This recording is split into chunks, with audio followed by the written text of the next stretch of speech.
Hello, BookTube. I'm sorry about missing a day again. I did a video. I made a video, a mail haul, and forgot to post it. It's terrible. I think I might be going through a quarter-life crisis. I made a video. I made a mental note to post it, and then I got so caught up in writing that I quite forgot. So I've posted that video, and now I have another one. I have the mail. Boston is under a apparently perpetual dome of darkness and rain and gloom, and as a result, the mail is coming in dribs and drabs. Unfortunately, everything is all suppressed because the bean is going stir crazy because we can't go on long walks of any kind. She can't stand any kind of rain. And so if she waits in here all day, 12 hours, just sort of sighing and checking the mail and looking at her phone, then maybe after 12 hours she'll concede that she does indeed have to go outside. But then we're just to the nearest arables patch, and then we're back again. So, and the same kind of malaise is affecting my mail carriers, the FedEx and UPS and whatnot. So the mail's coming in dribs and drabs. So I have 2 packages right now. There may be more. But I'm not counting on it. When the sun shines, all is well. When it's as gloomy as this, then no. But I have been amusing myself in the meantime with a fantastic reread. I had to make sure to mention it before we go on to the packages, and that's this. Harvey Sachs's biography of Toscanini is out in paperback. I don't know if the paperback, I don't remember if I have the sheet for it or not. The paperback may not be out in stores yet, but it's coming out any day, probably today.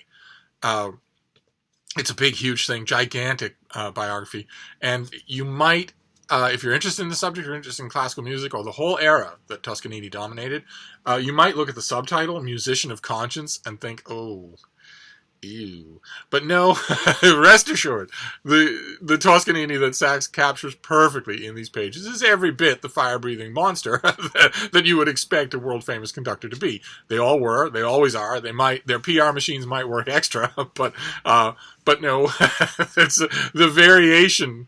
Whenever I read a biography of a great conductor, I always think about the old joke that was told about doctors. What's the difference between God and a doctor? God doesn't think he's a doctor. So that is even more true with conductors. And Toscanini had it bad. So he was a towering genius. But nevertheless, I can assure you that this business musician of conscience, like he's some sort of tuxedoed Gandhi, that does not happen in the book. It's so good. It's not just a great portrait of Toscanini. The author does a fantastic job of portraying a whole changing musical era. And not just the musicians and the performers and the various other conductors and whatnot and the reviewers, but also the technology. The Toscanini oversaw an era in which suddenly classical music became accessible in a way that it had never been before. And it's just wonderful. As a portrait of that era, it's almost as good as it is as a portrait of Toscanini. So I wanted to make sure I got in a plug for it before we move on to the mail. I know that's not usual, but there might be a handful of you out there that are interested in classical music and that maybe are interested in classical music biographies. And this is not, of course, original to this year. Toscanini came out last year. It has a blurb from the Christian Science Monitor, but not from me. And this year has had a handful of good classical music biographies. Not as many as I would like to see, but a handful of really good ones. And I can't help but think of this. I mean, the paperback is new, so I can't help but quasi-include it. And boy, oh boy, what a performance. So if you're interested. But now let's move on to the mail. Got 2 packages. Well, all it'll mean is that we don't have a 40-minute video. There's no federal crime in not having a 40-minute video. For Pete's sake. I've watched other not booktubers, granted, but YouTubers, where if their video gets up above 30 minutes, their comments field is full of complaints about that fact. But if I make a video well over 30 minutes, my comments field is full of all of you piping up saying, "Why isn't this longer?" I don't know what's wrong with you people. But anyway, let's see what this first one is. The huge envelope for a small book. So let's see. Oh, Oh, let's see what we have here. Oh, great. Okay. I requested this. I believe this is a debut. And it intrigued me. We'll see if the description intrigues you. This is next year. This is coming out in March. This is Fall Back Down When I Die by Joe Wilkins. And it's, let's see here. It's got lots of enthusiastic blurbs, but it was the pub sheet that really, let's see here. Brought to life with vivid and rich brushstrokes, Wilkins' characters will win you over from the moment you meet them. Wendell, a young ranch hand, is living in the state of chronic despair. He's recently lost his mother, leaving him an orphan. His father met a violent end more than a decade earlier. The list of Wendell's woes goes on. His bank account holds less than $100. He owes back taxes on what remains of the land his parents owned, as well as money for the surgeries that couldn't save his mother's life. In short, the American dream has failed him. But a young boy, 7-year-old Rowdy Burns, suddenly enters his life and gives Wendell new purpose. Rowdy is the illegitimate son of Wendell's incarcerated cousin. Traumatized, the boy is mute and emotionally damaged. But Rowdy stretches the bounds of Wendell's heart. I liked how that was phrased. I think that was that line that won me over. His newfound love reaches its breaking point during the first legal wolf hunt in Montana in more than 30 years. Wendell finds himself on the wrong side of a disaffected fringe group, and a murder in the small community leads to a manhunt. Wendell's only hope to protect Rowdy while trying to avoid the same violence that claimed his own father. That's his only hope, is to protect Rowdy while avoiding the same violence that claimed his father. So, of course, you can tell from the publisher's doing a very skillful job there of not giving anything away, but you can tell that if someone dies accidentally during the first legal wolf hunt in Montana in years, that one of our two characters is involved, or at least suspected. Joe Wilkins, who grew up in a rural ranch county of Montana, in the very country in which this novel takes place, is a lyrical storyteller who writes with deep familiarity about the equal parts beauty and brutality of the American West, and about the social barriers that act as walls of division. He looks at what it means to be born where we are, simply by chance and fate, and to misunderstand others when peering over the divide, instinctually distrusting one another across these vast distances. And we'll see. We'll see. This has, I believe this is his fiction debut, and it has extravagant praise. And we will see. We'll see if it's preaching. We'll see if it's virtue signaling. We'll see if it's Hicklet. There are unexploded bombs on every side of this thing, but if it manages to navigate its way to simply being a good, affecting story, that'll be great. That'll be fantastic. I don't want the book to tell me that people in Montana are naturally noble, and or some unsullied race of heretofore missing Numenorians. That I've been to Montana. I've spent a lot of time in Montana, and that business about the first legal wolf hunt in Montana in decades notwithstanding, I've never met a native-born Montanan who walked out in the country without a gun. And none of those native-born Montanans that I've ever met who walked out in the country with a gun, whether it's their own land or anybody else's land, ever had any response to encountering any kind of warm-blooded wildlife at all, except to instantly kill it. To the point where, in the course of one afternoon, I actually stopped the young man I was with and said, "Do you mind telling me why the hell you're doing that? You're not even bothering to look at what you're killing. You're certainly not killing these things for meat, and they're not affecting your land, your own cattle, because we're nowhere near your own land. Why are you doing that? Why is your response to anything you see that isn't a dog or a human to shoot it dead?" And he had no answer. He had no answer at all. And when I tactfully brought up the subject later that night, his mother actually mentioned the book of Genesis. She brought up the book of Genesis, in which God instructs humans to become wardens of the world, that this is your world to safeguard and to shepherd. And apparently, I mean, she didn't explicitly say it. I quickly dropped the subject, but because the nearest hotel was 300 miles away. But she didn't explicitly say it, but it was clear that if I had been some sort of Vulcan and had done a Vulcan mind meld on her at that moment, her image of Adam and Eve would have had them both armed with rifles. and that the warrant for Adam and Eve and their children to safeguard and shepherd, to husband the resources of the earth, involved shooting things.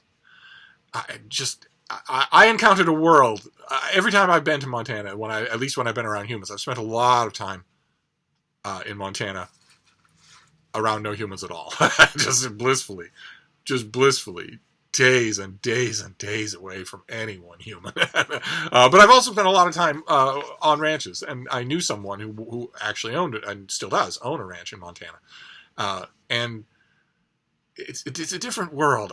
We'll see what this book does with it. That's part of why I'm so fascinated with it. But also, it sounds like there's going to be an interpersonal dynamic. That business about expanding the parameters of one person, expanding the parameters of another person's heart, when the two people are not paramours or anything like that, that is chancy. I almost never see relationships like that done well in contemporary fiction.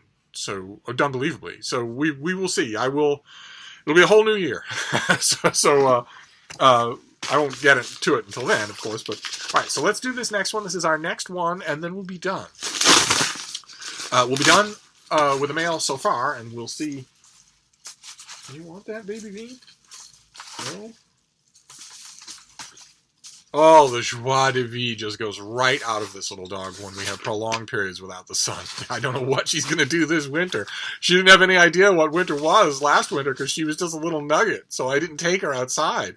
All she knew was the muted light of being indoors, and all she paid attention to for the beginning part of that winter, the months that we're in now, was my beautiful pointer, Malin Moore, who by that point had lost almost all the muscle mass in her hind legs. She couldn't really walk all that well. She could manage to do it, but without falling down, unless the slightest strain was put on her.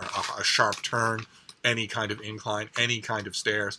She couldn't handle them at all. Couldn't get up on the couch, couldn't get up on the bed, couldn't get down off them once I put her up on them. But she was still, 10 times as big as little Frida when she was just a little hamster. And she had at the end, I wouldn't for most of her life have associated this quality with Malin, but she had at the end an awe-inspiring dignity, the kind that old sick dogs get invariably. And it was a lot for a tiny little puppy to take in. I mean, when a puppy is that small, they're just a sponge. They're soaking up everything they think they might need in order to survive in this weird new world. The only puppies I've ever seen who weren't like that were beagle puppies, who were mine. Because I understand dogs really well. I grew up with them. I was raised by them. I talk to them quite well.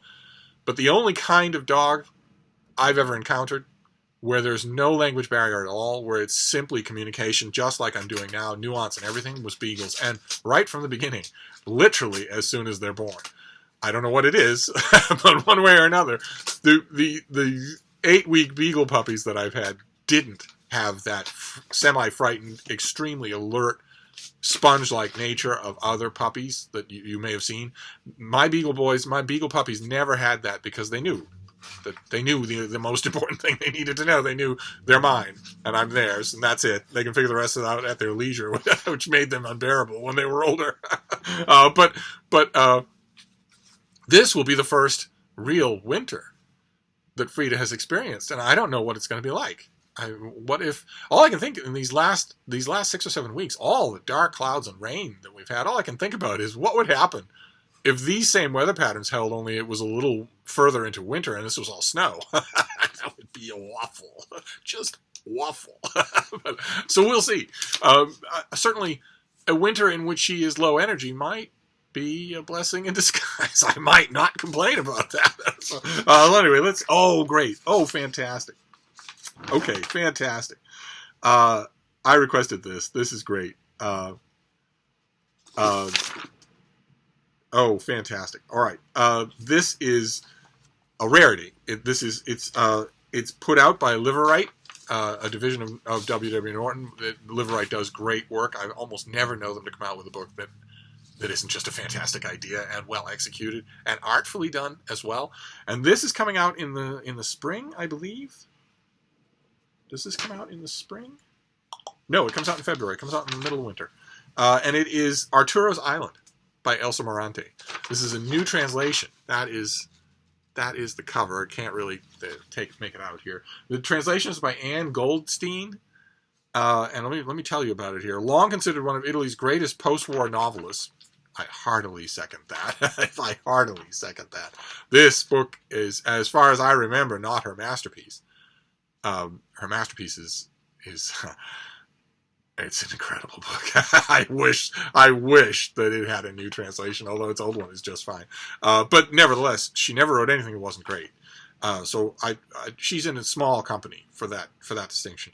Elsa Morante will find new readers in this extraordinary rendering of her classic work, Arturo's Island, by acclaimed translator of Elena Ferrante's Neapolitan Quartet. I thought I knew that name, translator's name. In her lifetime, Elsa Morante, who was born in 1912 and died in 1985, explored through fiction themes of longing, loneliness, and the destructive repercussions of intense love and passion. Her novels taught Elena Ferrante what literature can be, an unsurpassable genius, as Ferrante so aptly put it, that inspired modern literary stylists from John Banville to Rivka Galchen. Here's hoping that the powers that be at Liverite did not greenlight this project because of an errant table talk comment by Elsa Ferrante. Here's hoping. The one is a genius, and the other is extremely overrated. And the fact that their names rhyme and sound a lot alike, and that one mentioned the other, is giving me the heebie-jeebies here. I'm hoping that they did this just because this author should never be out of print. None of her novels should be out of print. I'm hoping that was the reason. Oh God! All right, it's more about Elsa Ferrante. Let's move on. In her captivating novel Arturo's Island, Morante tells a story through the eyes of Arturo Garazzi, a 14-year-old boy living mostly alone in his family's estate on Procida, a desolated island that lies off the coast of Naples in southern Italy. Arturo spends his days among the rocky beaches, meandering in the island's sleepy town, or ferociously reading stories of heroic exploits and violent war in his family's dilapidated monastery-turned-mansion. Indeed, like Don Quixote and Emma Bovary before him, Arturo has formed his romantic views of life from books. That's according to a starred review from Kirkus Review. And with his mother long dead, Arturo idolizes his cold and distant father, who often leaves Arturo for unexplained and sometimes months-long adventures on the mainland. Arturo's treasured state of idyllic, peaceful existence is shattered with the arrival of Nunziatella, his father's 16-year-old bride. With iridescently perceptive prose and her characteristic brutal directness, that quote is from James Wood of The New Yorker, Morante unfolds Arturo's deeply painful process of maturation. Whether it's falling in obsessive love with his stepmother or confronting an acute sense of abandonment and betrayal from his aloof father, Arturo's devastating and beautiful story, with its poignant treatments of the frustrations and complexities of male adolescence and sexuality, illuminates the universal experience of a paradise lost. And this was first published in 1957 to international acclaim. In addition to winning Italy's most prestigious literary award, the Strega Prize, though the novel has not been translated for decades. So that's fantastic. Whether it's, Elsa Ferrante or not, I'll take any reason to have this back and to have it in a new translation. That's wonderful. So this comes out in February, and it's a strong temptation on my part. I'm not going to do it. I'm not going to read any 2019 books from here on out. As I want to give 2018 its props for the end of the year. So there you go. It's two works of fiction. It's Fall Back Down When I Die by Joe Wilkins, set in Montana, and Arturo's Island by the great Elsa Morante. That is fantastic. So we've got what I believe is a fiction debut and a modern classic in the same hall. That's that's fantastic. Those two things plus one last plug for Harvey Sachs's Toscanini biography. If it interests you, and you're wondering if it gets Steve's seal of approval, it does. So this is probably going to be, if you live in America, if you go to a big chain bookstore, you're probably going to see this on the new in paperback table or something like that. There'll probably be 2 or 3 copies of it, and it is oh God, I shudder to think, $25. It's $25 for the paperback, but it's a really, really good job. So there you go. So that's a little bit of book talk to get us back in the swing of things here in the darkness at noon. So I will wrap this up, but I'll be back. Thank you, BookTube.